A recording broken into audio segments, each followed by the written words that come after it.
notification for November 23rd, 2020. It is 7 o'clock. And Ms. Greer, will you please call the, will you please call the attendance? Sorry. Please call the roll. Bailey, Present. Cochran, Goodfriend, Present. Hoda, Here. Klein, Lunkins, Here. Smith. Here. All right. And that brings us to approval of the agenda and order of business. Are there do any board members have questions or concerns about the agenda?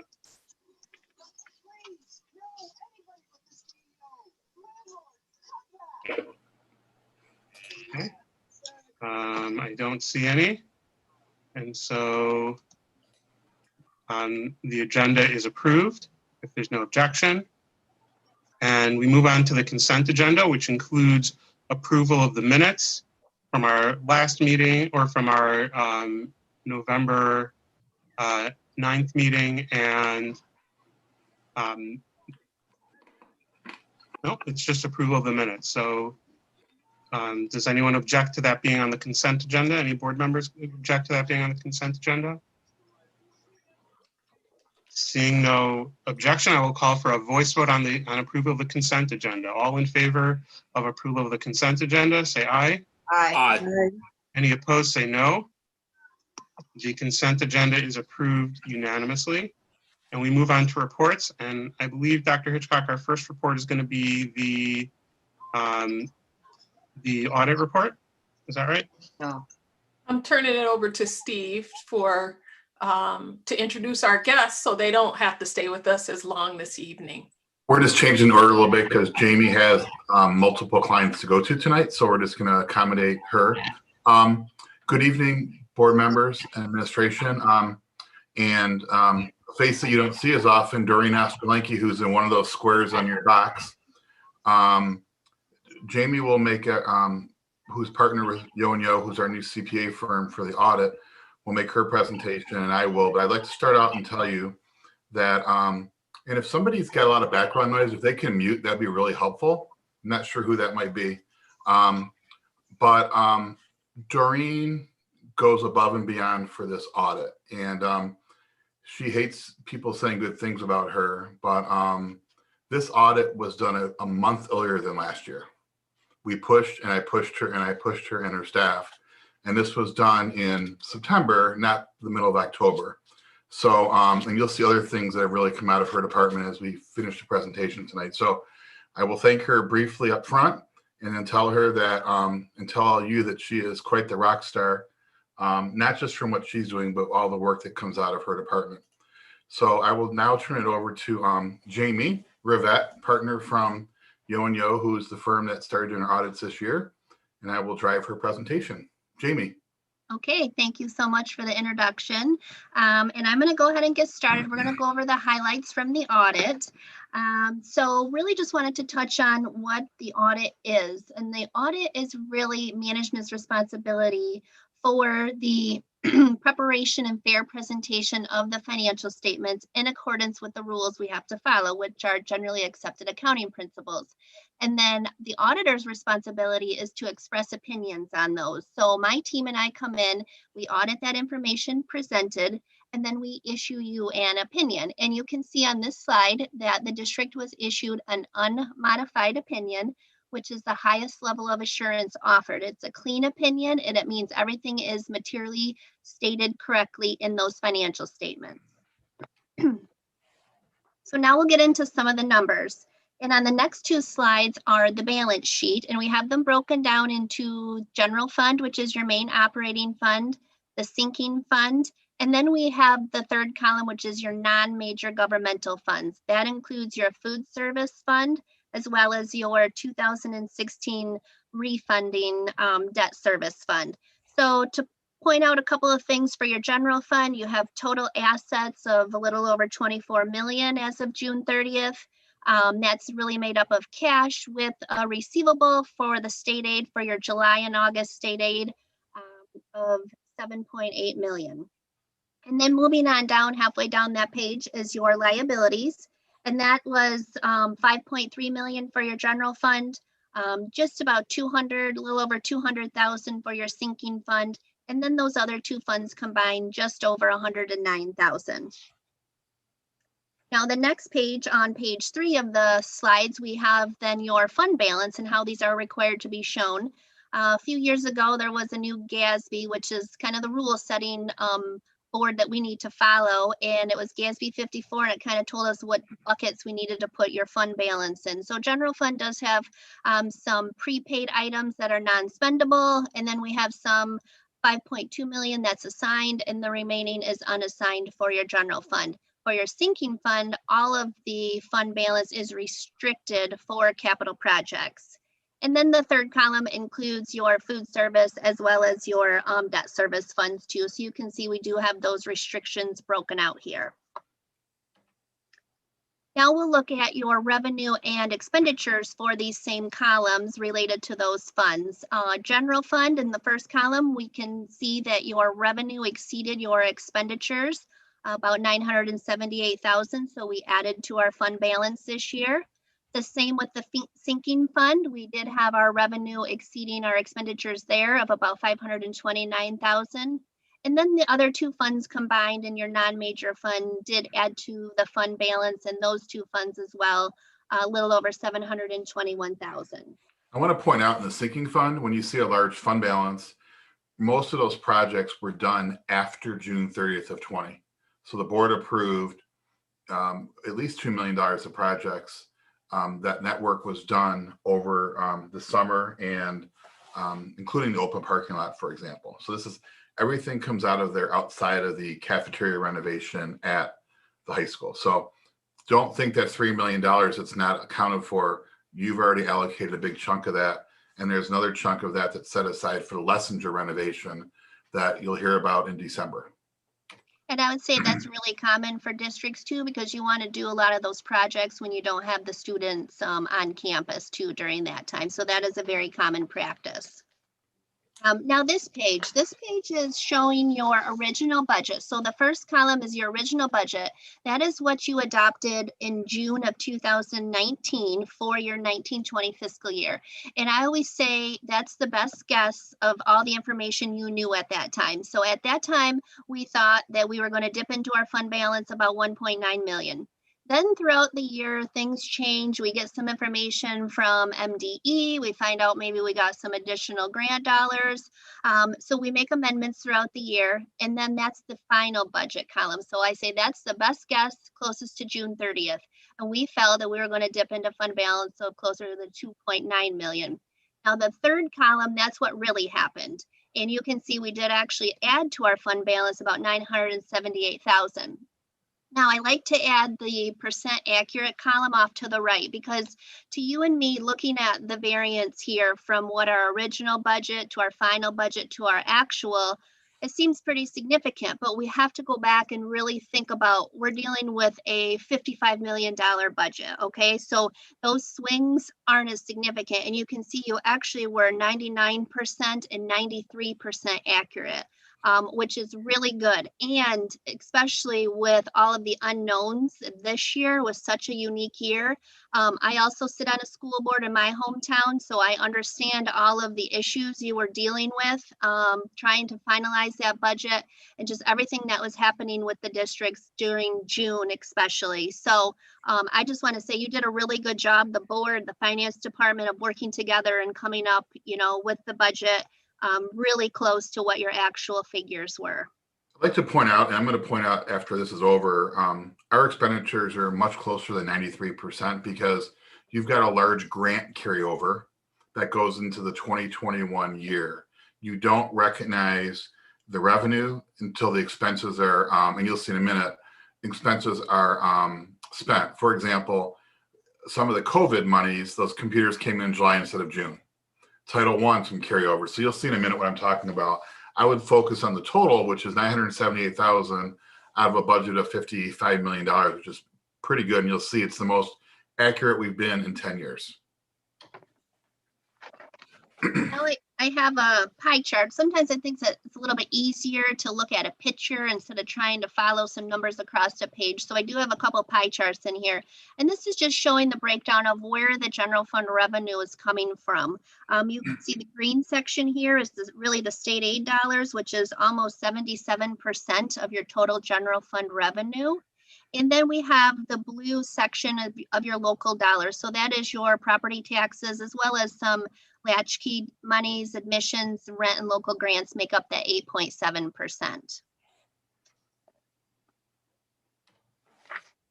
Here we've been showing the revenue for the past 5 years, and just kind of like to look at what happened from 2019 to 2020. And we did have a decrease this year. It was about a 3% decrease. And when I looked at the comparison to the prior year, it really was across the board. We had some in our local dollars, a decrease. We had about a $660,000 decrease in state aid, as well as a decrease in our federal revenue that we recognize this year as well. So we have a pie chart too of looking at the expenditures side. And it's good to see that, 61% of the general fund dollars is going back into instruction. And that's the blue section there at the bottom, with 34, almost 35% going into supporting services. And we also added this next slide. Jamie, one thing I want to point out is, you've probably heard this in the past, board, but a lot of things in supporting services do deal with directly with students. For example, counselors, social workers, psychologists, nurses, PT, OT, those are people that work directly with kids, but not in a traditional classroom setting. We're required to still report them as a supporting service according to the state accounting manual. And then we have a breakdown really by type of expenditure here for your general fund. And I do want to point out the salaries and benefits is about 69%, but we also have to include our contracted staff as well. So that includes your custodial, maintenance, transportation, and secretarial. Those are expenditures that make up 13%. So those two added together, really about 82% of your general fund expenditures are going into paying for people, the salaries and their benefits. And across MDE, what we've seen too is they always say that typically is between 80 and 85% of a general fund expenditures. That's how it's broken down. So you are right in the middle of that typical average that we see. So as the board knows, who was here 10 years ago, when you have to cut, where does it come from? The blue or the orange pies. That's where all the money is. If you ever have to cut, that's where it comes from. Yep, you could whittle away all day long at those other little percentages and really not make a dent. It's really hard to be on a board and make those tough decisions, but if we're trying to reduce expenditures, that's where the big dollars are, is right there with the salaries and benefits. And then we have the same type of bar graph here with the expenditures. And compared to last year, really similar in expenditures, it was about a 1.5% decrease compared to 2019. And this slide too has just been one we've been adding in recently. I think it's important to see compared to your the enrollment trend on what we are spending per pupil versus the revenue too. And you can see, we did go down a little bit in our revenue, but that's because we had an overall decrease in the revenue, and our expenditures were pretty similar to where they were last year. So about $11,900 in revenue per pupil compared to $11,695 in expenses per pupil. And here we have a 10-year enrollment trend to see, we had a slight decrease this year of about 46, which, compared from 2018 to 19 wasn't, a significant hit compared to that year. So just a slight decrease. I just think it's important to, this is a big driver for revenue too, is that we need to make sure we're keeping our eye on this and watching it as well. As the board knows, we didn't put this on here because this is auditing last year. but our student count from this past fall, meaning last month, was under 4,000. Oh, okay, okay. Between 3,900 and 4,000. You know, we're down between 400 and 500 kids. Very typical of many school districts. The whole, we talk about the year of the lost child. Many districts in all different parts of the state and all different parts of the country are down many students. So we hope that's a one-year blip, if nothing else, for the child versus the school district. So hopefully that's going to come back next year. Right, yes.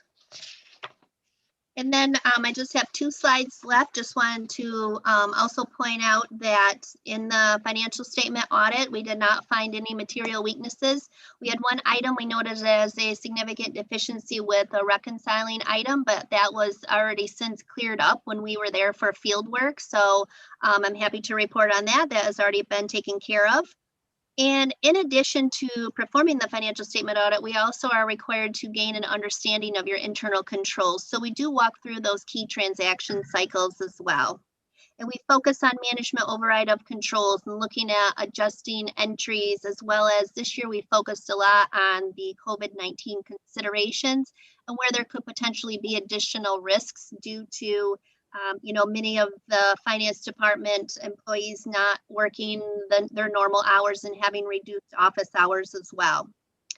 And since the district does receive and spend more than $750,000 in federal awards, we're required to do a single audit.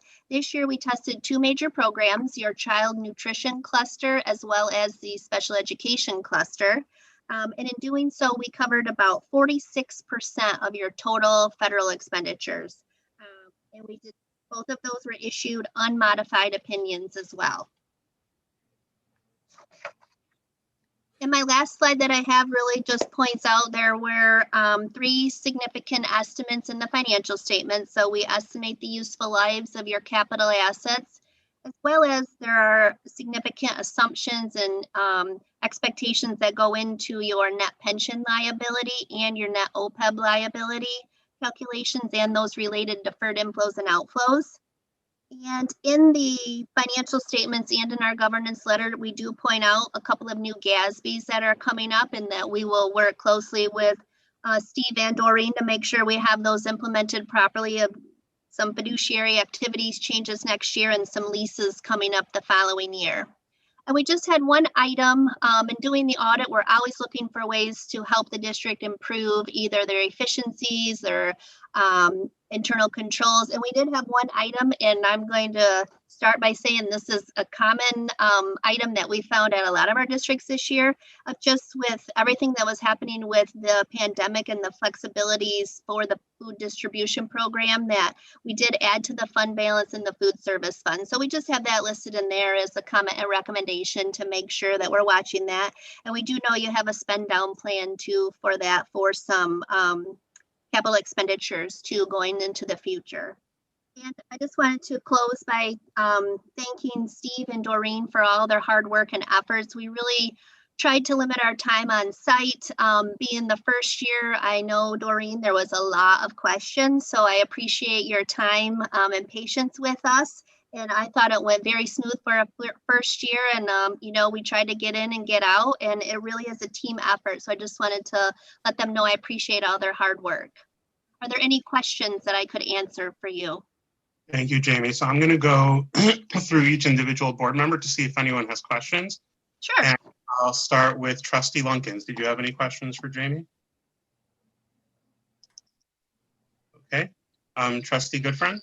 Yes, I do. In the illustrations, there are none. You have none in these 2 packages of illustrations that you just showed in the pies. There's not in my package. There's no what? I'm sorry. Illustrations that Jamie just did and went through. I don't know why they were on board books. I can't speak to that. I have them in front of me. Trustee Goodfriend, are you referring to the audit report itself? Yes. Okay. So Jamie, can you explain why some of the items in your presentation just now were not included in the audit report itself? Yes, so this is just an overview of the financial statements that I put together to share with the board because I find it easier to summarize information with some of the graphs and pictures. So this is not something that is required to be in the audited financial statements. This is just my PowerPoint presentation for the board. So in other words, I don't have a full picture because I was trying to thumb through these two packages that I received while you were going through the illustration. So I had no way of being able to review and digest because you and I spoke several weeks ago. You called me in my home and I did discuss with you. Also, I discussed with you that normally the subcommittee meets with the auditor prior to that meeting that evening. And you assured me we would be doing that. Then again, when I come in this evening and you're giving these illustrations and I'm trying to thumb through all these pages and I can see I don't have them, I didn't get a full review of what you were discussing. I find that to be really unacceptable. Good friend. As I'm sure you remember, in January, the board made the decision to eliminate subcommittees from the board and go to a committee of the whole. Excuse me, Mr. White, please. And also, as with all presentations, this presentation was included in board book in the meeting items. So everything was. I don't have it in my board book. Okay. I don't have it here. Do you have any other questions for Jamie? That's it. Okay, thank you. Trustee Klein? Trustee Klein? Yeah.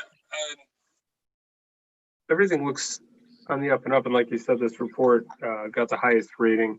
Was there anything concerning, anything that stuck out where you said, you know, this is something we should watch for the future, or anything that the board should really take note of, things that we should change that wasn't already addressed? No, sir. We would have put that in there as if it was a material finding, we would have included it as a material weakness.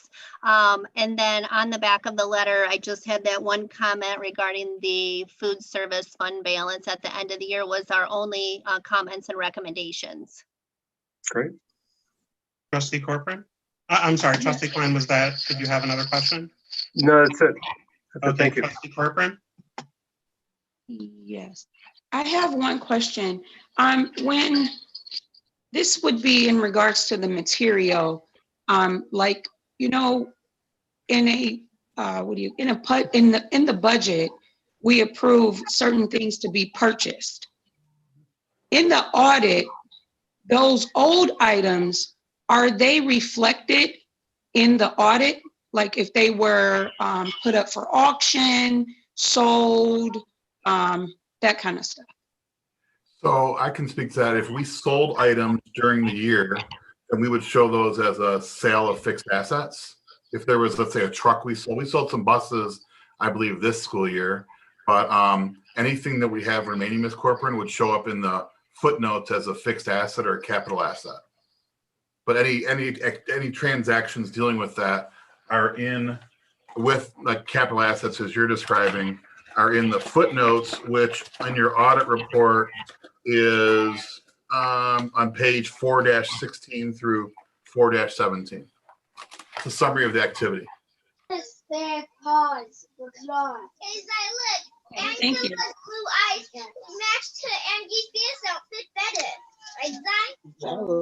Trustee Bailey? Thank you. No, I don't have any questions.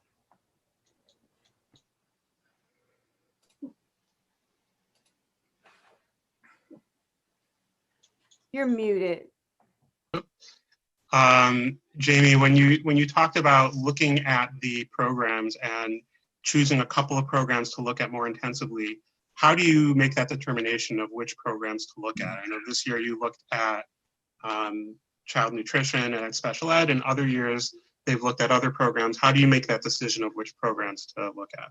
Yes, good question. So I wish I had the ability to pick and choose because there are some that are easier to audit and test than others, but there's actually some requirements that we have to follow from the federal government. So there's a compliance list that we have to follow, and we really look and see, has it been audited in the previous 2 years? If so, were there any findings related to it?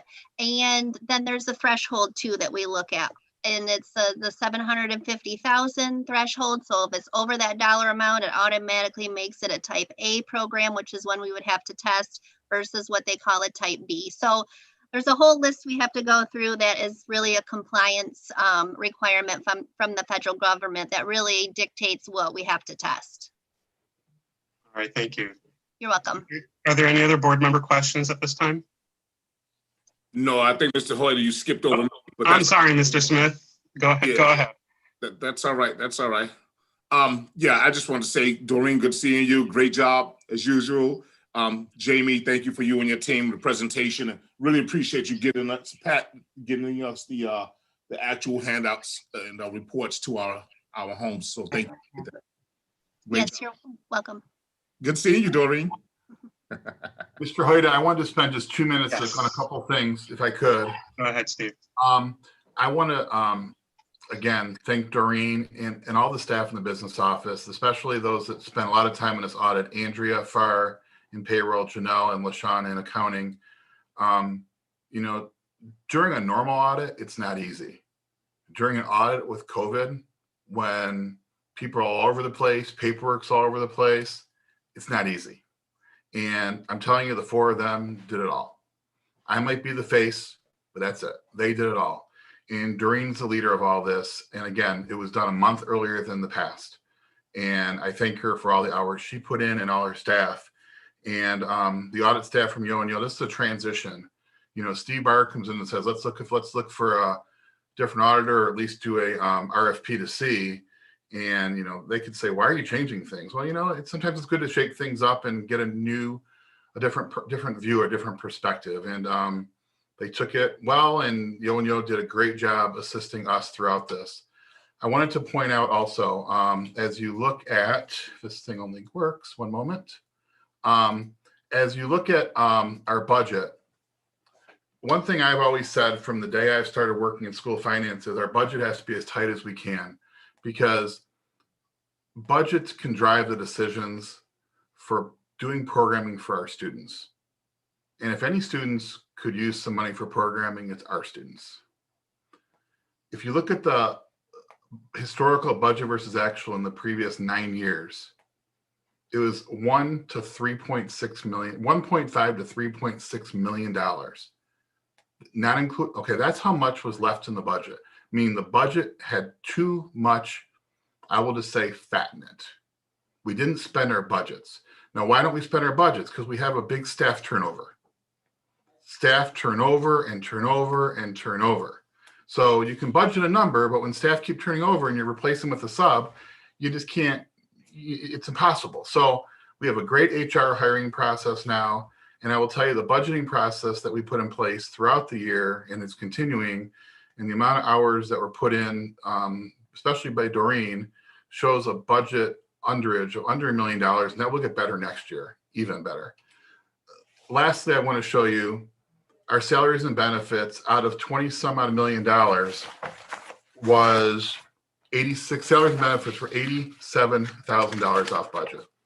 87,000 out of 29 million. Okay, we can be criticized for a lot of things. Try and get 87,000 out of $29 million, not including your grants. Doesn't happen unless you put hard work in, and that's what we did. And I also presented to you, which is something you've probably not seen us in the past, why was our state revenue over budget? If you remember, we planned on, as did most districts, a large cut from the state because of COVID. When that May revenue consensus conference came out, and they basically told us plan for up to $700 cut per student, and somehow, some way, we ended up with like 175. That was a $2.2 million positive effect on our budget. And then forward years, and we spoke about that already. 31A is a state grant. Again, we recognize the revenue when we spend the money. that money will carry over to the subsequent year. Similar thing on federal grants. We're under 1.9 million. Doesn't mean we're not trying to spend it, but if you got some Chromebooks that come in on July 1st instead of June 30th, it goes into the next fiscal year. Okay. Again, revenue's under, expenses are under. And I gave you all the details. I'm not going to go through this. I've never given this to a board before, but I want you to see line by line, category by category, where are we off? We're not off a lot. And we're going to be better next year, or actually this year, because every dollar that we can trim from that budget without affecting students, we can reallocate somewhere else to help students. So in your board packet, again, that's on includes this. It's been on board book since Friday. This includes some breakdowns of budget versus actual, whether it's contracted services, supplies, or salaries. And that's all I have for you tonight. Doreen, is there anything you want to share? Because I know she loves being recognized. No, I just want to thank everyone. Jamie, your team was fantastic.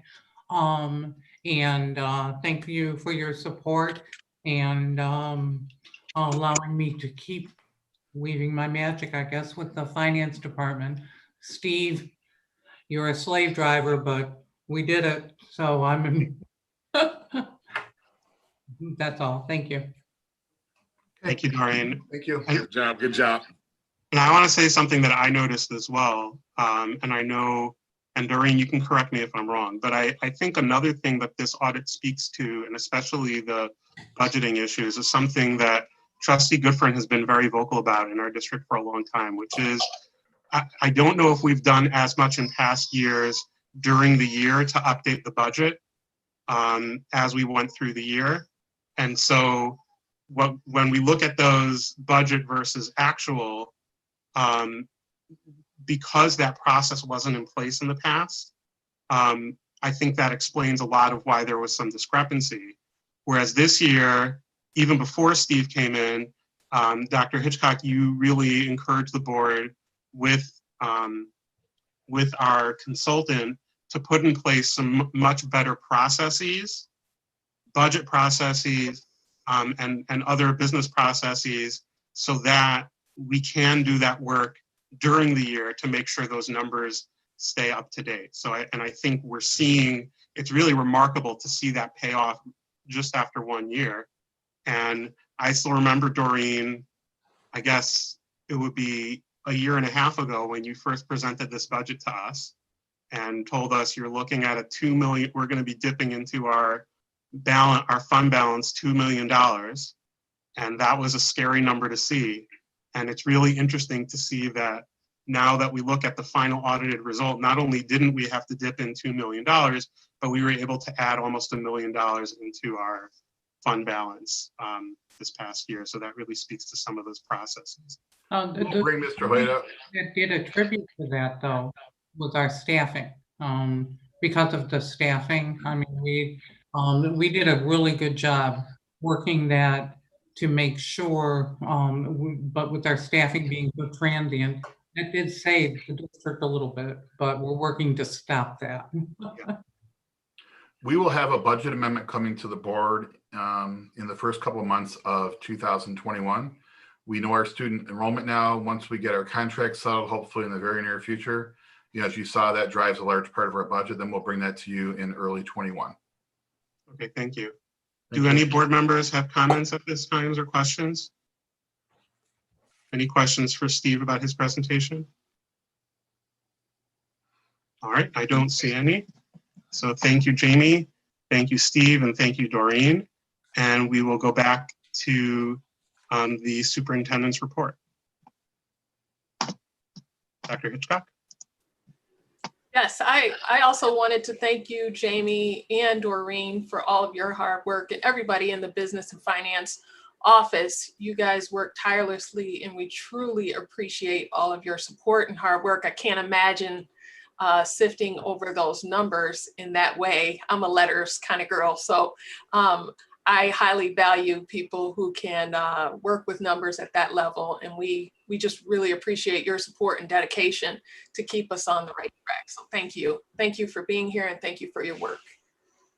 Thanks, Jamie. Okay, the first thing that I would like to share, and It may be helpful to share my screen or not. The board members received this policy in your packets, but I'm just going to share my screen so you can follow along with me, because this is a pretty basic recommendation for policy for a temporary remote work policy for Michigan Occupational Safety and Health Administration compliance.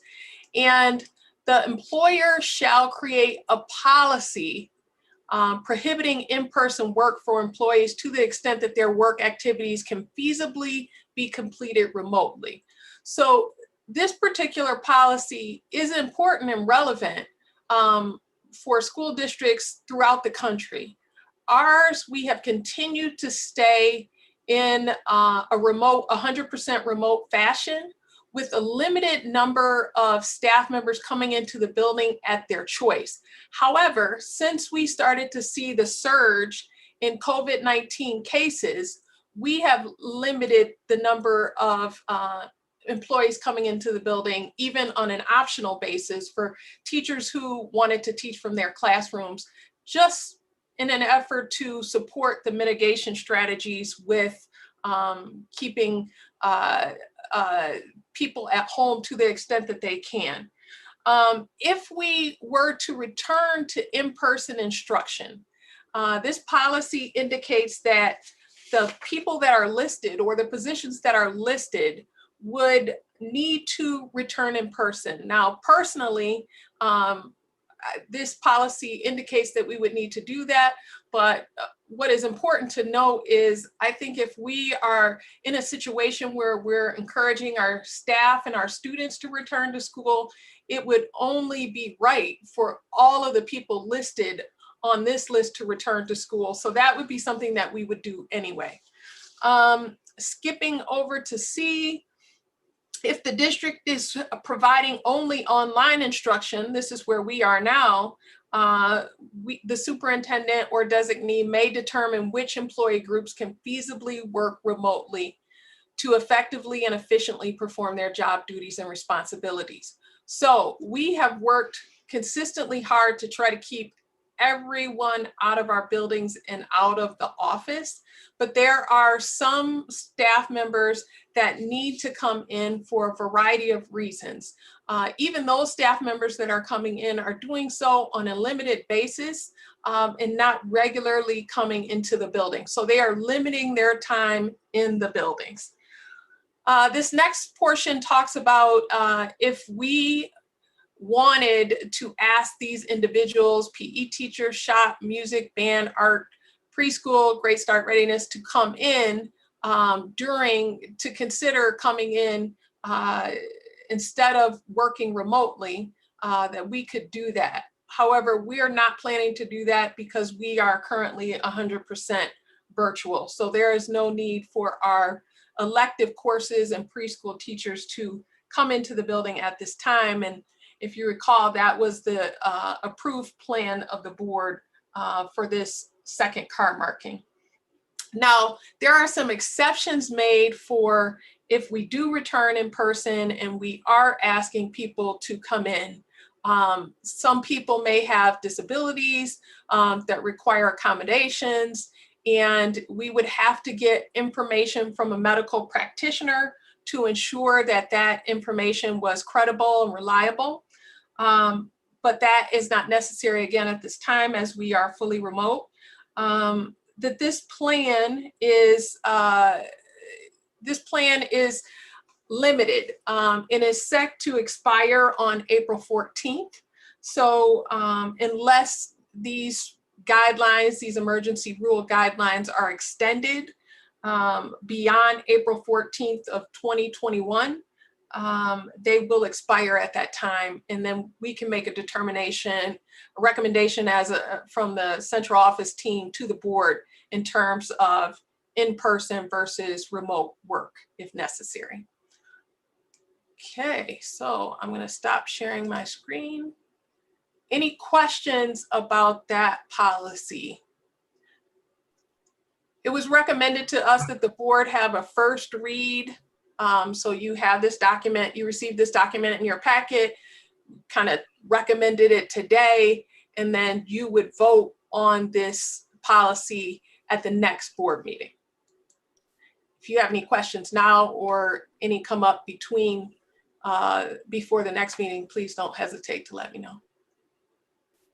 Do any board members have questions? Okay, thank you. Okay, just a few quick announcements. Just want to remind the community that Thanksgiving break is coming up, 11/25 through 11/27. School will resume on Monday, November 30th. So we'll be happy to see all of our students return and staff return at that time. We are also looking forward to winter break that's coming up, which is December 21st through January 1st. And our buildings will be closed to the public during that time. And want to take this opportunity to thank all of our staff for their hard work in turning over some of their classrooms. We had a handful of teachers teaching in each building throughout the district, and they have very little time to change course and have to regroup to teach at home. So we appreciate their flexibility as we try to do our part to mitigate the spread of COVID-19. And last but not least, I just want to wish everyone a happy Thanksgiving. Thank you, Dr. Hitchcock. Do any board members have any questions for the superintendent? Okay, seeing none, we will move on to the next agenda item, which is the we did the audit report, so we would move on to the bond update. Is that you, Steve? It is, thank you. I'm not sure if Paul Wills got back on. He lost his connection. I think he has kids at home doing class right now, like some of us lose our connections. But Paul Wills from Plant Moran Cressa will probably pop in at some point when he finds a connection. But we want to give you an update about some activities that have been going on with planning for the May 4th, 2021 bond that we've been talking about for, boy, 9-10 months, pretty much since I got here. And if you recall, in late September, Paul Wills and team gave a facility assessment update at that time. We just wanted to kind of give you an update of what's going on now and what's going forward between now and May. So I will start this up, and this won't take too long. Most of this is familiar to those that were on the board in September. As a reminder, we have a sinking fund that you heard about earlier in the financials that generates about $1.2 million a year, just short of 3 mils. And that can be used for capital improvements, but can also be used for repairs. We use some of that for repairs and allocate about $1 million a year for capital improvements, which it doesn't go that far, but we've accumulated some money over the last couple of years, which is why we've been able to do some of the projects that the board approved these past few months, like improvements to parking lots, media centers, playgrounds, et cetera. We engaged Plant Moran to do Plant Moran Cressa, excuse me, do 3 studies. One was enrollment projections. The second was a facility utilization study. And the third are the facility assessments. And we also engaged the technology division of the firm of Plant Moran to do the technology assessment, which included the committee with myself, Mr. Nye, a few teachers, and that was done and completed recently. As you know, in 2008, there was a $24 million bond. We've talked many times that unfortunately there was no bond that was approached. The community was never approached in 15, which to this day still hurts that we didn't do that, but we move forward. And we're now we're recommending to the board about a $54 million bond, which will be a 0 tax increase for any taxpayers in Oak Park School District. We have different ways we can get funding for capital improvements. We have our sinking fund, like I said, we have our debt fund. And again, if if there is not more debt, meaning if the bond does not pass, or if the board decides to not go for a bond, then the millage rate will decline automatically, because you can't, I'll call it hoard buckets of money in a debt fund. That's illegal. So with the fact that our millage is dropping off and our taxable growth, our taxable values are growing in the school district, it allows us to go out for a bond issue with no tax increase. You saw this slide back in September that Baker Tilly, our financial advisors for the bond, put together. I was just explaining, it shows the millage rate around 6.5 mils for the last few years.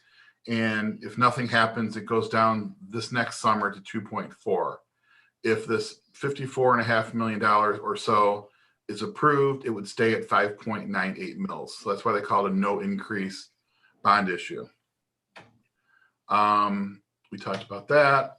This is set up right now to be a 3 series bond. That means you get the money over a number of years.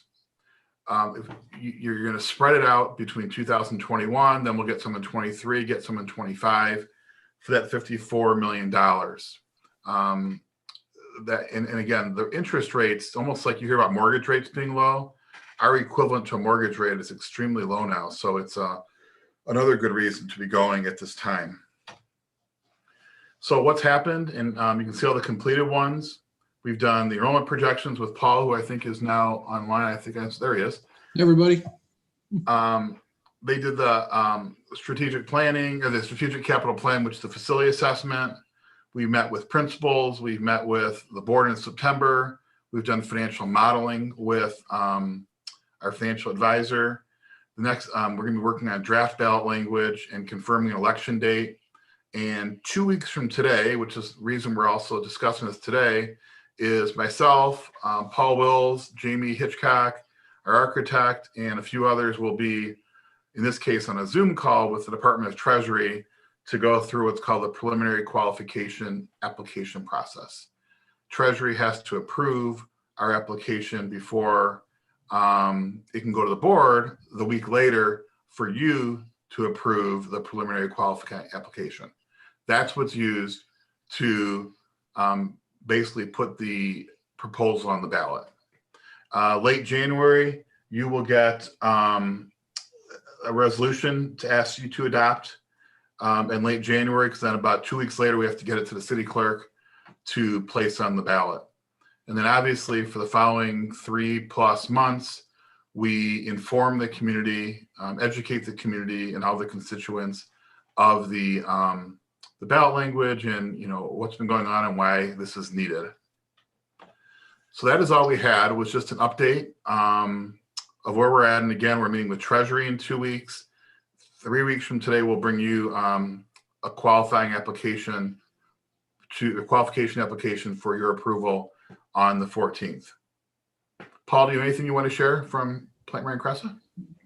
No, it's obviously in the virtual world, as Steve mentioned, with the pre-qualification application. Over the last 3 election cycles, the approval rate for a 0 millage increase across the state of Michigan is roughly 97%.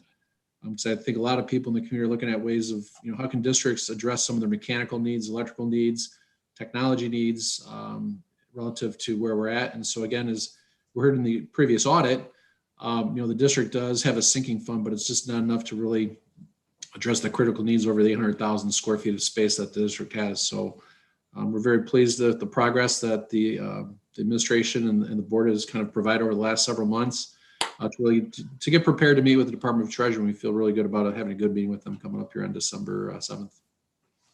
We're still tweaking the facility assessment a little bit in terms of years that we're putting. We have multiple series, like I said, where we're going to spend the money and how, along with the technology assessment. When those are finalized, when they go to Treasury, that's when we will share them with the school board, and we'll probably post them on board books in a resource site, so you'll have access to all of those documents. And if anybody would like them printed out, we're more than happy to do that also. Any questions?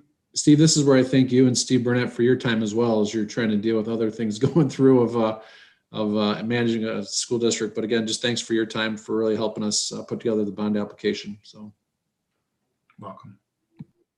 The hard part is when you have $130 million of needs and you get $54 million of money.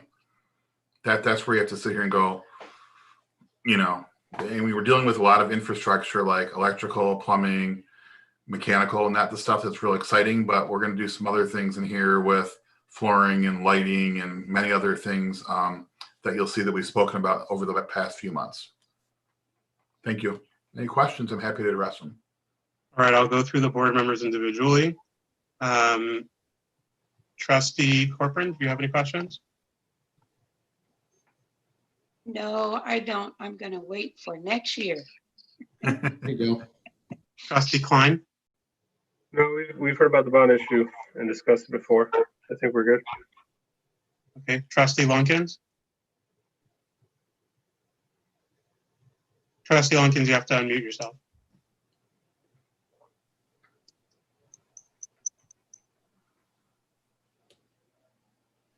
No, I'm waiting to next year, so I'm fine right now. Okay. Trustee Smith?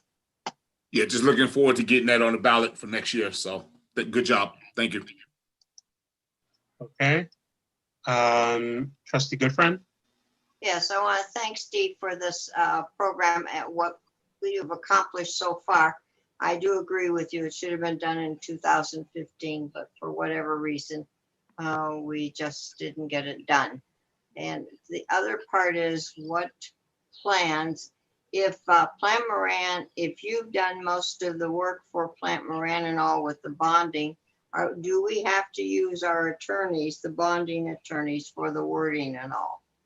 You are required to have bond counsel. Pardon me? You are required to have bond counsel draft the ballot language. Absolutely. You're required to have a team that includes bond counsel, financial advisors, and architects on your team. Absolutely. Okay, I appreciate that. The other thing is, I would hope that there would be some solid planning to bring in the community to be a full participant in the selling of this issue to the community. So I'm just going to change one word. I agree with you. I'm going to call it educating. I'm not going to sell it. You guys can sell it and the superintendent can sell it. I can inform them and educate them. That would be great. Yep. That's why we call it informational campaign. Absolutely. Absolutely. Thank you. So just to clarify for those board members who are new to this, the school district is not allowed to advocate for a yes or no on a bond issue, but the school district can provide information. So we can send out, and we should send out information to voters saying, here's what's being considered. Here are some of the things that can happen if it passes. And then voters can make that determination on their own about how they want to vote. If community members, including board members, would like to organize a vote for or frankly a vote against committee, they can do that. But of course, if board members are doing that, they can't do it as a board. You can't say, I'm a Menachem Hoyda board member of Oak Park, say to vote for this or vote against it. I could just say Menachem Hoyda, a citizen of the Oak Park School District, says to vote for it or vote against it. And of course, I can't use any board resources, which would be our computers, copying machines, anything like that, which is paid for by the district, to do any electioneering. But the district can and will provide information. That's right. And then Trustee Bailey, did you have any questions? No questions for me, just looking forward to it being on the ballot. Okay, Trustee Goodfriend, go ahead. Yeah, I would just suggest that any board member that would be in opposition to it, then they would have to be in opposition to the beginnings of it rather than the ending. So if they're opposed to it, it would be really stunning when we're trying to do it for our district. Thank you. All right. Any other questions from the board? Okay. So we move forward. Our next agenda item is our Superintendent of Teaching and Learning, Cassandra. Ms. Baptiste, go ahead. Good evening, board. Good evening, Oak Park community. I am going to just clarify what exactly, there are two things I'm presenting tonight. What's the first thing that's on your agenda so that I do it in that order? So the first thing on our agenda is the November 2020 reconfirmation COVID-19 plan. I'm sorry, so it's the extended learning reconfirmation meeting, and then after that is the data report. Okay, so I will go ahead and begin to share that right now. Here we go. All right, so what we have here is actually for November. So we confirmed October 26th, and we are here today to reconfirm again for the month of November.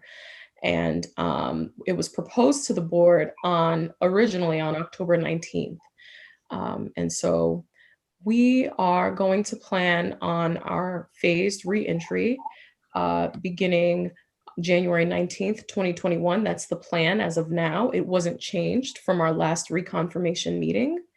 And so that involves families opting to gradually return to in-person on-site instruction and following a revised timeline.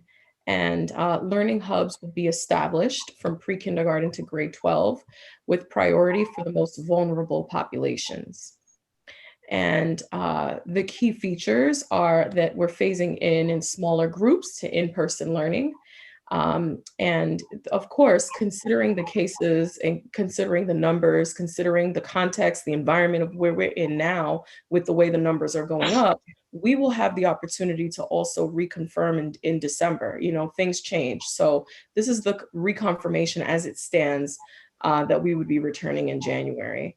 With the same schedule that was presented prior, there was no change from the last time that I presented this.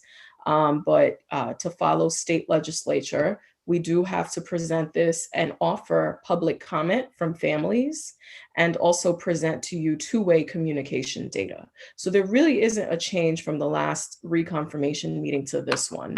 The same exact language, how we're addressing elementary, pre-K to 5, our secondary students would be following the same schedule. There really is no change. So here what we have are our weekly two-way interaction rates, which essentially it measures teacher communication on student achievement and advancement, their growth, and it must be reported in a percentage form. And so our district totals, we have to meet the threshold of 75% or better. And so across our district, we have met that. Week 1, 88.07%, week 2, 87.65%, week 3, 89.75%, and week 4, most recently, it went down a bit to 80.76. And what brings our numbers down is a variety of things, but our data is also captured. We capture data from our virtual academy and also from our alternative education programming. So as you'll see, Oak Park Prep has done a really great job of, you know, two-way interaction at 100%.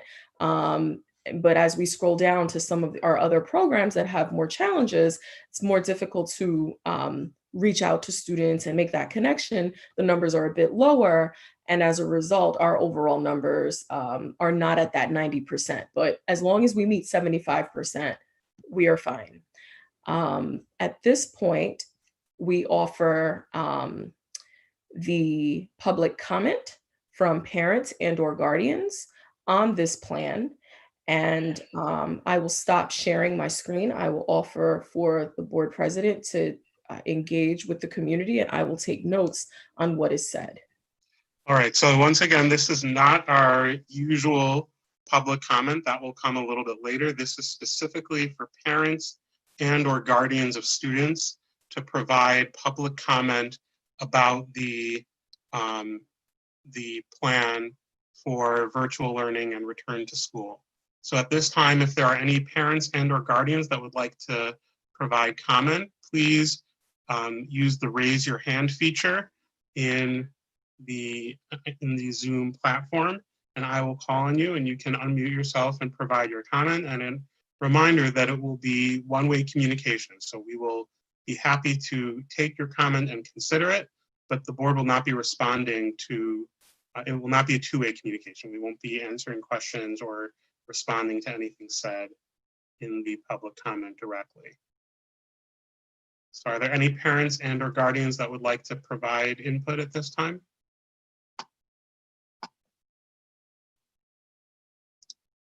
All right, I don't see any. And again, you can use the raise your hand feature.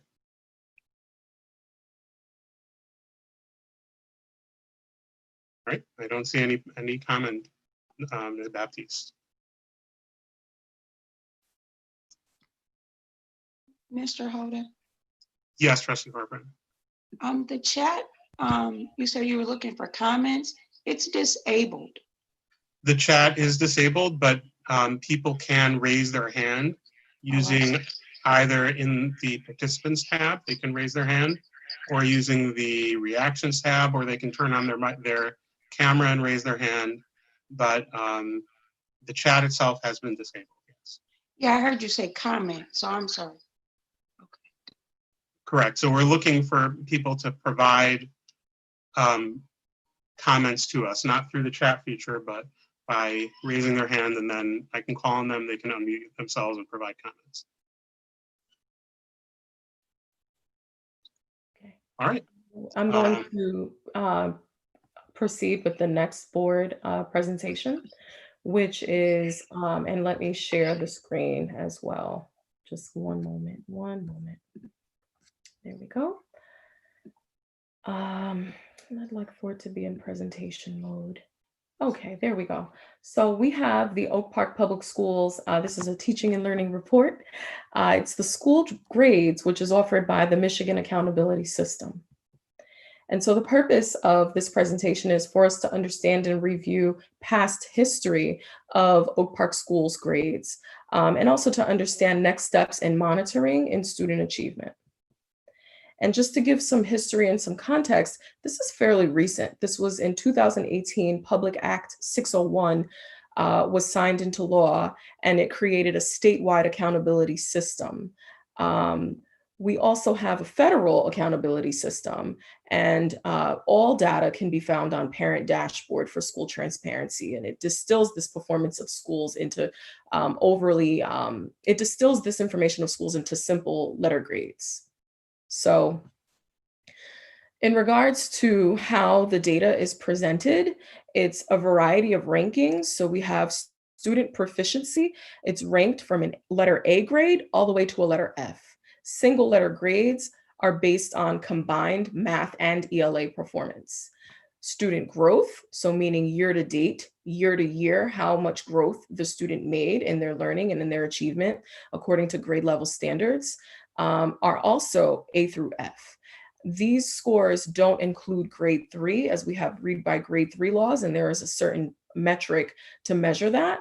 And also My Access, which is for students who are on an alternative assessment or special education program who do not take the M-STEP.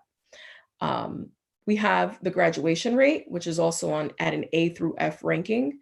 And what the state does is they use the best of 3. So is it a 4-year cohort, a 5-year cohort, or a 6-year graduation cohort rate? Whichever is the highest out of those cohorts is the letter grade that they go with, and that's what they report.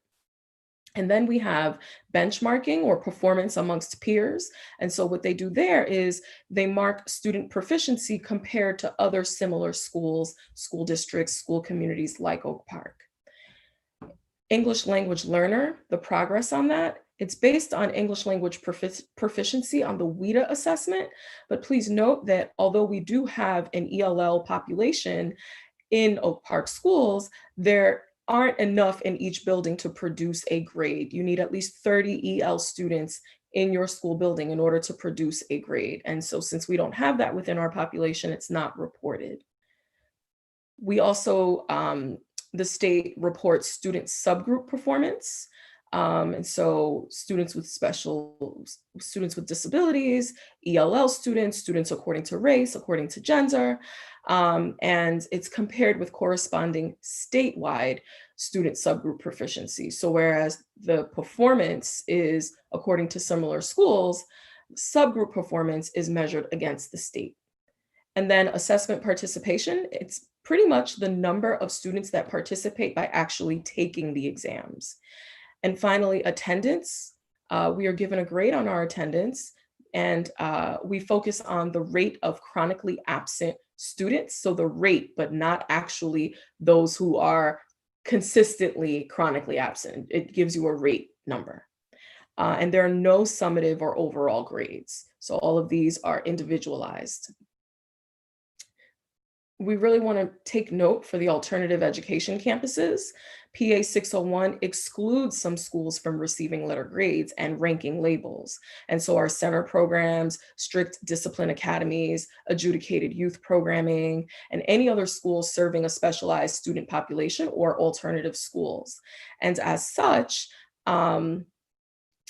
alternative education campuses receive a summary status based on whether the school is in compliance with applicable law. So this includes within Oak Park schools, Nova, Oak Park Virtual Academy, and Oak Park Alternative Education.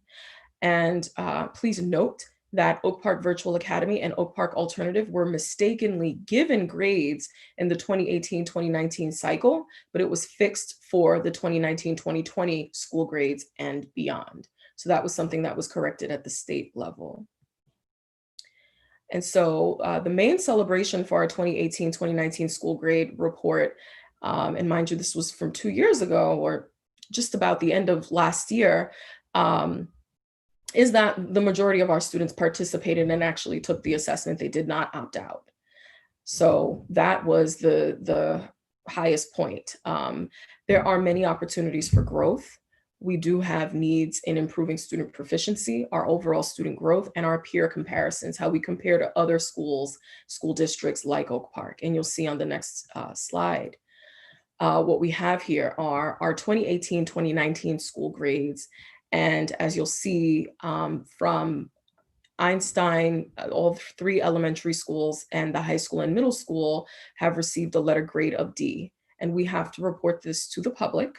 And this is the most recent, we have data from 2019, 2020, but because of COVID-19, we don't have a complete full data set because the students did not take the M-STEP exam. And so the most recent full complete data set that we have at the state level is 2018, 2019. And so our combined proficiency is roughly around 20% across the board. So that's proficiency, the average proficiency between ELA and math. And so what this reveals is that 80% of our students are not meeting proficiency across the board. We have a similar situation going on where you can see disaggregation for ELA, proficiency in math, and the areas for growth. The one school that did make growth was Key Elementary, where they had a growth grade of a C. We also have performance among our peers just across the board. There's a lot of gains to be made. There's a lot of work to be done around supporting our students with the improvement of their performance academically. So something to note is in regards to subgroup performance, considering that Oak Park schools, the subgroup that they would be compared against, that students would be compared against, we don't have many subgroups. The school district is predominantly Black. And so compared to Black students, you could say in other similar subgroup performances across the state, there is, significantly above average, significantly above average, and average. So it's across the state that we've really got to do better for not only students of color, but Black children in particular. When we look at attendance, this is a critical area for us. We're below average or significantly below average, where, below average is almost 60%. So that means 60% of our students are chronically absent. 40% are coming into school. What is it that we can do to increase those numbers and also best support that 40% that's coming in? So this has indications for school culture and climate and so many other opportunities for us. The graduation rate that was used to measure Oak Park High School was a grade letter of A, and that was based on a 6-year graduation rate. And one of the things that, that looking at this data, OPHI, so Oak Park Freshman Institute and Oak Park High School have now merged. And that may cause an opportunity for, instead of using a 6-year cohort, now we can start looking at 4-year and 5-year cohorts to see that cohort of students that have entered and exited our programming, what were some of their experiences and some of their outcomes. This compliant area here is a new description, and what it's describing is, as I said earlier, the compliance that, according to the state law, education law that apply to alternative education programs, that our programs are meeting compliance. So here we have, so that was our 2018-2019. Here we have our 2019-2020 school grades. And this was released publicly on November 6th. All assessments were waived, as you know, statewide due to COVID-19. School grade components will affect Oak Park schools in 2 ways. The state will be looking at our graduation rate and also closely looking at our attendance. And so this data is pulled out from the slide before. It's the same information. This slide has a comparison of 18-19 to 19-20 attendance grades. And we see that there's so much work to be done. And the result of that is developing an attendance task force, being mindful of our parent community engagement activities that we must have, to reach out to our family and our community stakeholders to encourage our students not only to come to school, but to stay in school, fully participate, and enjoy the wide array of programming that Oak Park does offer. The consideration is also with COVID-19 and being in virtual remote learning. Some of the major conversations that are being had, you heard that term before, the year of the lost child. That's just what everyone's talking about now. Earlier, we spoke about 250,000 students in the United States who have yet, across the United States, who have yet to walk into a school building. And we're approaching Thanksgiving. So children in the community, it's really important that they are in school, that they get the chance to receive services and support. And it's a really difficult time. But we do have other opportunities to monitor our own progress. And at the elementary level, we use the Journeys Literacy Unit Assessments. And so those are on-demand writing prompts and on-demand reading prompts and end-of-unit assessments. The dynamic indicators of basic early literacy skills, which is targeted for grades K through 3, but at Oak Park in this school year, we've offered it K through 5 to be able to have an opportunity to critically assess how are our students doing and where are some of those interventions that we can put in place as early as possible, or maybe revisit interventions for our students. Math expressions, unit assessments, the NWEA assessment, which is the Northwestern Education Agency assessment, and the WIDA exam, which is for our English language learners. Secondary, we use the NWEA, the PSAT, and the SAT. And so PSAT grades 9 through 11 and SAT grades 11 through 12, and also at the secondary level, the WIDA assessment for English language learners. Some district initiatives that we're engaged in involve addressing gaps within achievement, addressing academically struggling students, and being mindful of our student groupings, really being mindful of our underserved population, students with disabilities, of course, our English learners, and those that are economically disadvantaged through our Title I programming. Instructional coaches, we now have 5 instructional coaches, 1 in every single one of the schools, elementary, OPA, and also the high school. We are a part of the Oakland Schools LEO project, which is what funds our literacy coaches. And so they service grades K through 3. We have a newly developed district attendance task force, but that's not to take away from attendance work that was underway, that was taking place with teams of people before officially coming together as an attendance task force. And now what we're doing is making sure that there's attendance task forces, not only within the district, but at every single school building. And to that note, Derek Falk at Nwea and his team, and many educators throughout our district who've embarked on home visits, and so many educators who are calling homes, calling families, and just doing the best that they can for outreach. A point of pride is the MTSS processes and procedures. And it's been an honor to participate on that team and to also learn from that team, all the things that they're putting together. Multi-tiered, what MTSS stands for is multi-tiered system of supports. And so it's addressing behavior and discipline, social emotional learning, academics, attendance as well. And if you would think of wraparound services for our students. And so all information about assessment data is on the parent dashboard.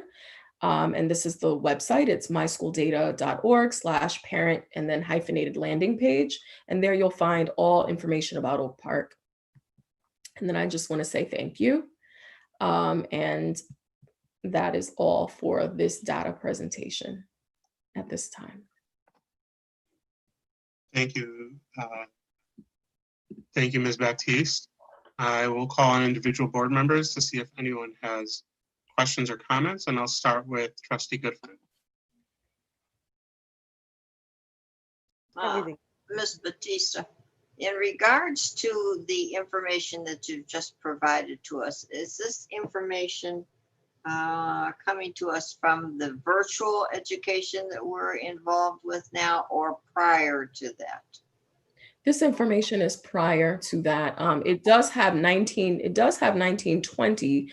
The thing is that because the students didn't take the M step in the spring of 2020, that data is incomplete. So the state can only give information on our current attendance data, and they'll be looking at our graduation rate for this upcoming year. And in regards to the attendance area, because it's virtual, do we still have to, include truancy? To a degree, yes. Truancy isn't like, we do have truancy initiatives and a lot of work that we do with truancy at Oakland schools, but the level of truancy work, I don't think countywide and statewide is the same as it would be when in person. Okay. Just the sheer numbers of truant students across the country. But we do have partnerships with Oakland schools and pupil accounting to support. And that's actually when putting together the attendance task force, that was the first stop. What are some of the interventions that they know of and best practices that they know of before it goes to court, before it becomes a truant, situation? What are the resources that are in place? What are some of the community organizations that, as you may know, that our school district, our students are enrolled from across 100 zip codes. So there's just a ton of different community, resources, maybe where they reside, although many attend school in Oak Park, close to 60%. So what are those community resources? And a lot of that information has come out of the work that those involved in truancy in Oakland County, and some to a degree, Wayne County have provided us with. There's last evening on 60 Minutes, I don't know if anyone saw it, in regards to, I can't remember the city or the state it was involved, but there were approximately 7,000 young people that had not come into any virtual. And one woman had taken that upon, well, that's her job, and went to visit, phone calls, meeting with them, or tracking children down. Many of them are homeless now and moving from place to place. Are we involved with that type of a situation, also looking for our young people? Yes, that was one of the things that Ms. Baptiste mentioned, that Mr. Falk and a teacher at his building had started home visits, as well as OPA is starting home visits. There are a number of initiatives happening that don't mirror exactly what was in that 60 Minutes document, but there are people calling, home visits happening to the extent that they can where it's safe. Now, you know, these in large part are things that are happening with our administrators and not necessarily social workers that are in our OPEA at this time. Thank you. Trustee Klein? Okay. Trustee, 1 second. Trustee Smith. I don't have anything. Okay. Trustee Corcoran. Yes. I actually had a couple of questions.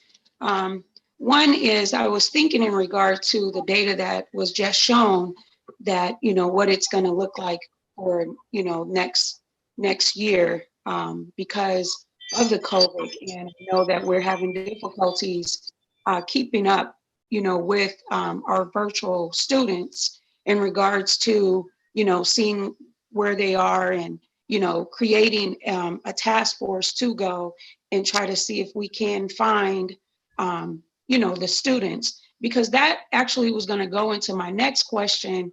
You know, what have the state mandated in regards to, you know, if students haven't enrolled into the district and it's now, you know, we're you know, about a few months in actually, what that's the first question, I guess, is, well, the second question is, what has the state mandated, you know, to help with the districts in regards to the truancy?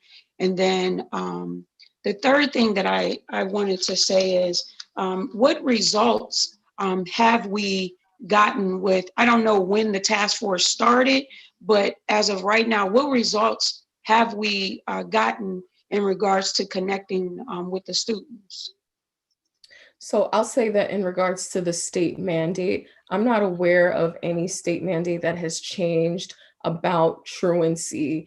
The main thing with the state, though, is making sure that, you know, on the flip side, a lot of students and their families were being referred to for truancy, and it was really punitive. And so now, upon going, you know, to like some sort of truancy court, it's more about what are those practices that were in place, supports that were in place, resources that were given to the parents and the students so they have the opportunity to come to school and they have the opportunity to fully participate or maybe get the services that they need. Because a lot of times, and that's why I said that MTSS team, for me, having recently onboarded at Oak Park, learning about the work that that team put in place to do root cause analysis, one of the things they found was it was related to health.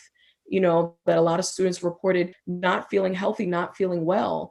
And then another component is social emotional. And so really thinking about what are some of those resources that we can put in place. And so, so that's that first part. In terms of the results, the attendance task force is fairly new.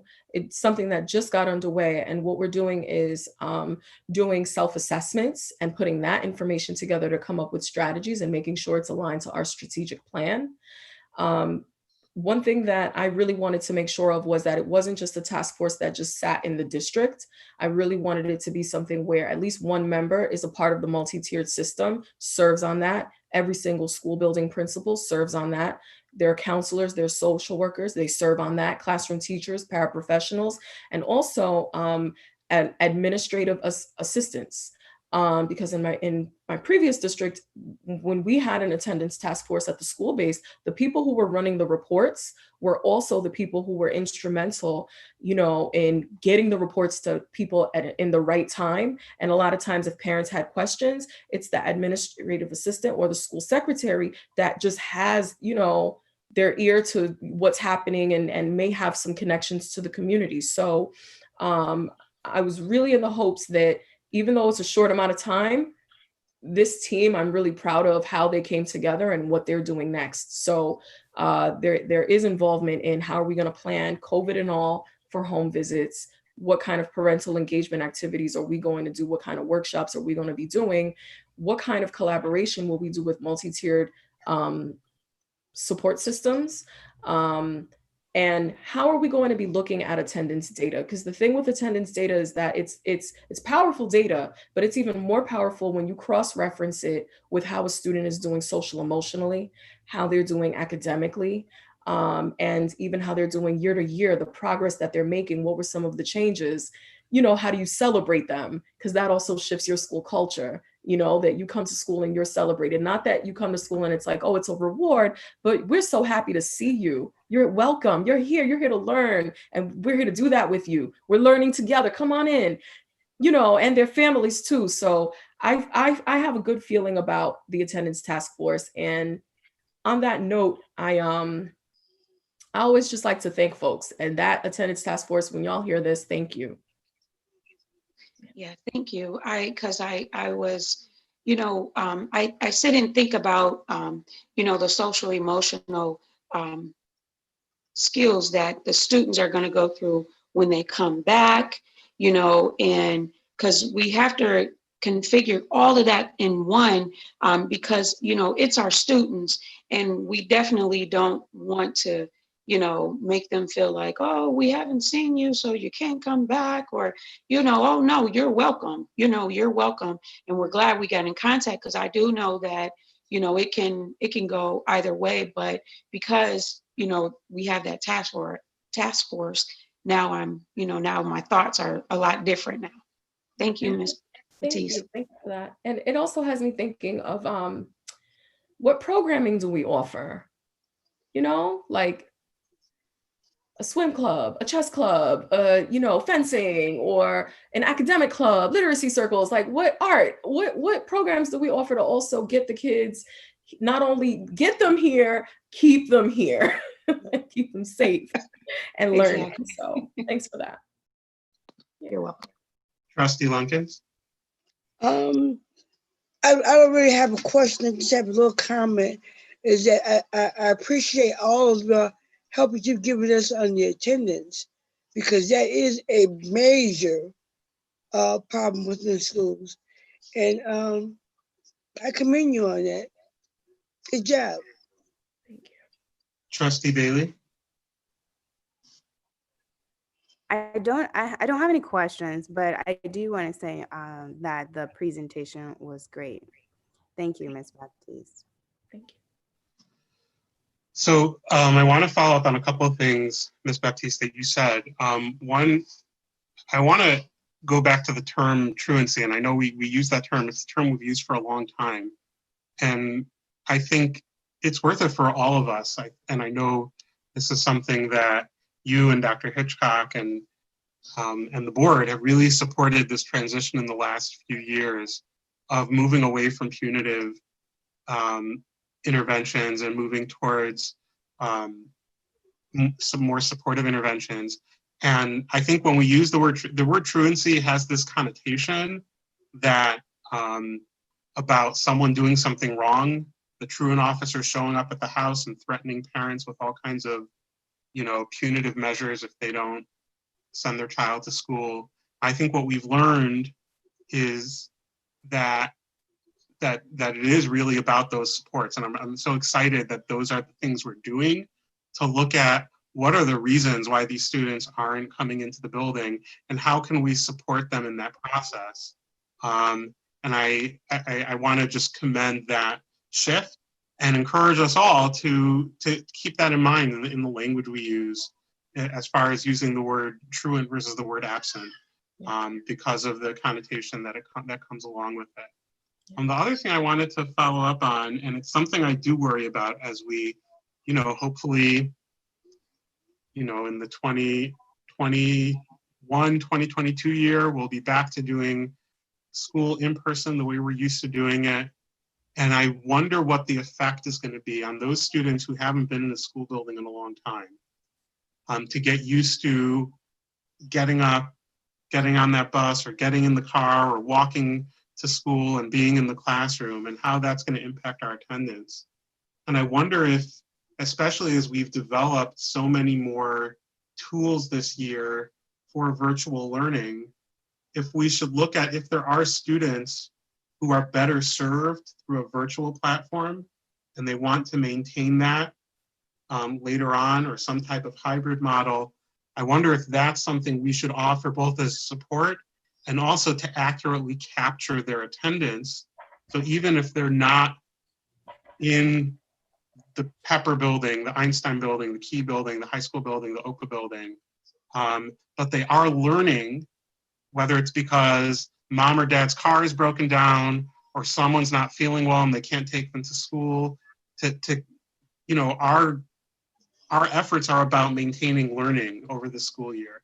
And maybe we need to creatively think of ways both to encourage that, to provide those options and supports, and also to capture that in our attendance data, if there's any way to do that. I know we're dealing with an antiquated state system of measuring attendance, but I wonder if that's worth exploring. Oh, you're giving me things to think about. All right, thank you. Thank you. Do any other board members have questions? I don't have a question, but I do want to say that I appreciate all the work that Ms. Batiste, Dr. Batiste, I'll make sure I get that right. It's Cassandra's fine. You can call me Miss Baptiste. That's fine. All the work is fantastic and we appreciate it. Thank you. I'm going to say this. Can't do it alone. I've got a great team. Can't do it alone. That teaching and learning team is something. And one of the members is here tonight, Shayna Murphy. Could not do it alone. Could not. Thank you. So thank you. All right, thank you to the team. And we move on to our Assistant Superintendent for Human Resources, Ms. Diglio. Good evening, everyone. I just wanted to give a quick update on immunizations. As you know, we've been working hard on trying to get all of our kids immunized for the moment in which we do go in person someday. And I believe we will. We were supposed to report our immunization numbers. And remember, twice a year, we have to report immunizations on the 1st of November and the 1st of February. In November, we want to be at 90%. In February, we want to be at 95%. I shared our percentages early on, and you all were able to see that we were well below the expectations. So there's been a lot of work at the building levels. I like to make sure I publicly thank a number of people, including my executive assistant, Shelly Sherman, who has become the administrator over MICR, which is where we house our immunizations and how we know where or when kids have been immunized and who needs what. But Shelly's worked hard to get us 2 extensions. We did not have to turn in our November numbers. We got an extension until November 30th, which is great because we held a immunization fair and a flu shot clinic. Before the order came out, we rearranged our fair to be mostly outdoors. So we had 5 stations. It takes quite some time because you have to fill out a consent form. You have to make sure that you have all of your shots looked up in MICR so that the nurse knows exactly what to give you. You have to also, once the shot is provided and administered, you have to sit and wait. Well, we were able to set up most of those stations outdoors, which helped us to keep that date. And so I just want to make sure that we are pushing as hard as we can anytime we're talking about kids returning to school, that they must have their immunizations up to date or a waiver provided by a doctor or the health department, or they will not be able to return in person. Now more than ever, our kids need to be, it's always been the law since the 70s. So they need to be immunized if they are attending school. So we're going to host another fair on December 3rd, weather permitted, or maybe we can get some heaters in our tent. But we're going to run this fair again from 9 to 2:45. The team was amazing. They gave door prizes to everyone that came and got immunized. We raffled off some big gifts donated from Einstein Elementary. That team of Shelly Sherman, I'll recognize her. Vanessa Long, our district nurse, is absolutely amazing, and what a tremendous addition to our team. Rasonda Dorsey, who is the nurse at the high school clinic has been an amazing thought partner and just a really good advocate with this. She takes daily appointments. While we don't have enough families calling and making daily appointments, I just want to keep reiterating publicly that you can contact Rosanda Dorsey at the high school, and she will take your family in and get any of your children immunized. Daryl Allen, who is the guidance counselor at Ascensions through the high school, came out and helped. Our nurses that are assigned to us, Madison Sabbath from Oakland County, came out. We had an administrative assistant, Miss Whitlow, help out. Steve Burnett and Eric Washington and the DM Bird team was amazing. Chef Jessica served lunch for all of our volunteers. Brandon Giles kept us in the media. Dr. Wright helped with getting those prizes together. And then Vanessa, our school nurse's mom, came out and volunteered. She too is a nurse, and she came and worked the entire day. And then we had about 4 student nurses. Our numbers are going up. I know that when you first saw our numbers, they were in the 70s. They now are in the 90s and even the high 80s. We're still working really hard with OPA, which was the hardest hit school, but Miss Regina is calling the homes, and her administrative assistants are doing everything they can. We're starting to see real movement in this area. I don't want to lose sight of that, and I don't want us to slow down. Any opportunity you have in the community to help encourage families to get their children in, to get immunized, please let them know they can contact us at any time. We're putting a health corner in the Oak Park Advantage weekly newsletter. Nurse Long, Vanessa, is doing a question and answer area weekly with Brandon Giles. So please take a look at that and just keep pointing families back to our website and the K-12 health link so that we can continue to help get everyone immunized and up to speed where everyone needs to be. We also had our flu clinic, and we had some participants there as well. We will continue doing these things. We only hope to grow these opportunities for not only our students, but also our staff and our families in the community. And I can't be more grateful for the school health team that we're assembling and just their focus and determination to make sure this gets done. So that's all I have for tonight, and just wanted to wish everyone a happy Thanksgiving. I have a question. Thank you. Sure. Go ahead, Trustee Lunkins. Is there a main number for those parents who Yes. don't know to Yes. call to find out? Yep. If they go on the website, they can go on the front page. I've had Brandon Giles put that information on the front page. Rosanda Dorsey is who they will want to call. It's the main clinic number at the high school, and it's online. And she's the one that will take daily appointments Monday through Friday.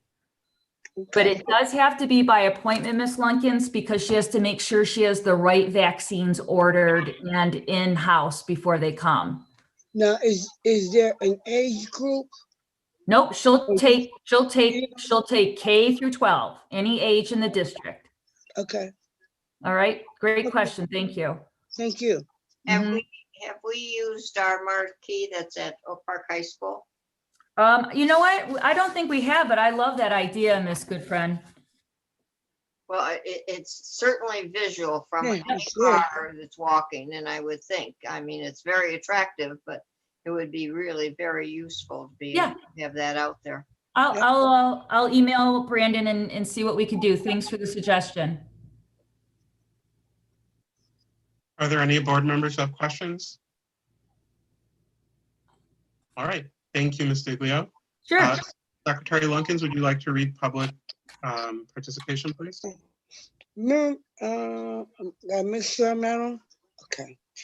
Members of the audience are invited to participate at board meetings prior to the business portion of the meetings, following conclusion of reports, and prior to adjournment of each meeting.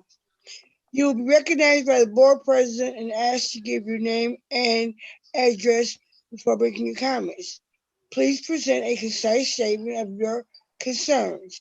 The board president may choose to limit your presentation to 3 minutes in order that all who wish to speak may have the opportunity to do so. Thank you for your cooperation. We welcome your input and appreciate your presence at our meeting.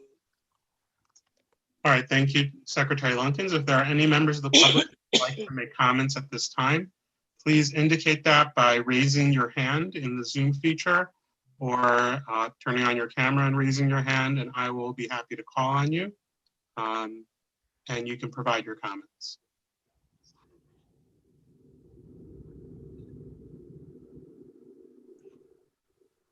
And I don't see any public comment at this time.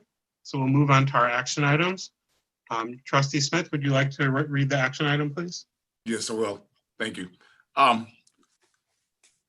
Action item 6A, approval of extended COVID-19 reconfirmation. Resolved that the Oak Park Board of Education approved the November 2020 extended COVID-19 learning reconfirmation, excuse me, as presented at tonight's meeting, excuse me. Is there a second? Second. So proposed by Trustee Smith, moved by Trustee Smith, supported by Trustee Lunkins. Are there any questions on the motion? All right, Ms. Query, will you please call the roll? Smith, Yes. Lunkins, Yes. Klein, Yes. Hoda, Yes. Goodfriend, Bailey, Yeah, yes. and Cochran. Yes. I believe that's unanimous. We move on to information items. Are there any information items to be brought to the board at this time? Okay, any communications? Okay. Yeah, I have one, Mr. Hoyter. Go ahead, Mr. Yeah, I just want to thank Dr. Hitchcock and Mr. Wineclaw, the Director of Food Services, who allowed myself and some of my fraternity brothers to participate in the Feed Our Kids program held on this past Wednesday during the evening time between 5 p.m. and 6 p.m.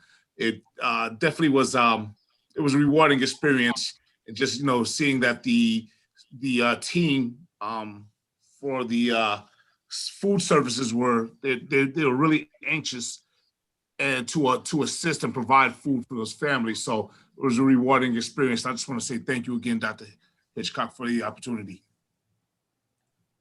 Mr. Smith, I don't know if it's a coincidence or not, but this last Wednesday was the all-time high serving of over 26,000 meals. Yes, that's what I Maybe heard. it's because your group and maybe it's because your fraternity was there. Maybe that's what did it. I'm sure that was it, the men of Omega Psi Phi. The number of meals we're distributing is amazing, but it's also heartbreaking at the same time. Yes. And Erica Watson has been instrumental in working to raise funds so we can provide families with a gift card to buy Thanksgiving dinners in our buildings throughout the district. So I just wanted to recognize her for that as well. Her and Steve Burnett. Great job. What are we doing during the winter Christmas break for food? You're saying for serving? Mm-hmm. Just so you know, for this week, just before I forget, serving is tomorrow instead of Wednesday. Correct. And then there will be a, let me get the dates out. When we get to the winter break, there will be a serving on December 22nd or 3rd. I gotta look up the date. I can get back to you on the 14th. There will not be serving for 1 week, and then it will pick up again on January 6th. So there will be a serving just before Christmas. I say serving meaning food provided. And will we be providing 2 weeks worth of food that week? No, you can't do that. You really can't do that. These staff have not had much of a break since March. They've been the ones on the front line. So they'll be providing meals for the first part of January because you don't normally provide meals when there's no school in session. I know, but we've never been in a situation like we are now. Oh no, I know. And a week without food I can't imagine. I can't. Yeah, so there's other sources. I think there's a lot of food being provided, and there's Forgotten Harvest that still is providing food. I think there's a lot of sources, but that 1 week they're going to have staff are going to get that week off from providing meals at this time. I know that last week was horrendous, watching it at 8 o'clock in the morning. And it wound around from Greenfield and 10 Mile Road, all the way down the Service Drive, all the way up Coolidge, and all the way down Oak Park Boulevard. This is really a tragedy. Well, that was for Forgotten Harvest. You know, we don't start till 10:30. So that's I it's know. Forgotten Harvest. Then they come around the loop and come to the high school starting at 10:30. I understand that. It's But amazing. what we're saying is the hunger and the need I know. is so massive, just Terrible. massive. I agree. Okay, any other communications? Yes, I just wanted to, I didn't write down the athlete's name, but I just wanted to congratulate the football player. Oh God, I just forgot his name, but he's going on to Michigan State. He received a scholarship. Yes. Rayshawn Betty. Thank you, Dr. Hitchcock. Thank you. No problem.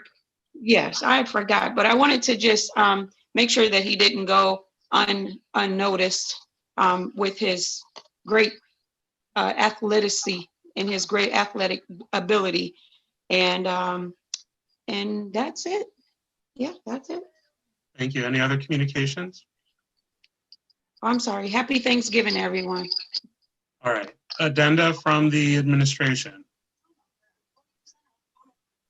Anything additional from the community? Does anyone in the community want to say something additionally? And then any addenda from the board? Are there any members of the board that would like to say anything before we close? Yeah, Mr. Hoyt, if we can also just, I do want to applaud Coach Carter and the football team for winning the finals. What's that, MHSAA? Regional district champions. Yes, that's Regional great. champions. But Yes. see, I didn't want to congratulate them, Mr. Smith, because it's not over. All right, I got you. As soon as we can get back at it, we're going Okay. all the way. We're going for All the right. championship. So I just want to say Hey, kudos. that to- sounds good. we don't want to jinx it now. All right, yeah, understood. Okay, any other addenda from the board? He's just Yeah. claiming it, Dr. Hitchcock, that's all. That's right. That's right. That's right. All right. I just want to say happy Thanksgiving to everybody. Enjoy. Happy Thanksgiving to everybody. There will be board meetings on December 7th and 9th, but they will be closed sessions for the superintendent's evaluation. Yes. And then the next, Secretary Lunkins, do you want to tell us about our next scheduled meeting, our next regular meeting?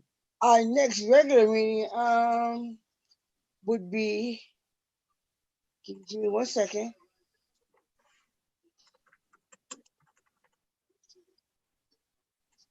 December 14th. Yeah, December 14th at 7 o'clock. December 14th. Yep. 7 o'clock at the same, at our same location. We'll be here on the Zoom again. Mhm. And if there are no objections, we will adjourn. Any objection? No objections. Okay, then we are adjourned at 8:46. Thank you, everyone. Happy Thanksgiving, everybody. Thank you. Happy Thanksgiving. All right. Happy Thanksgiving.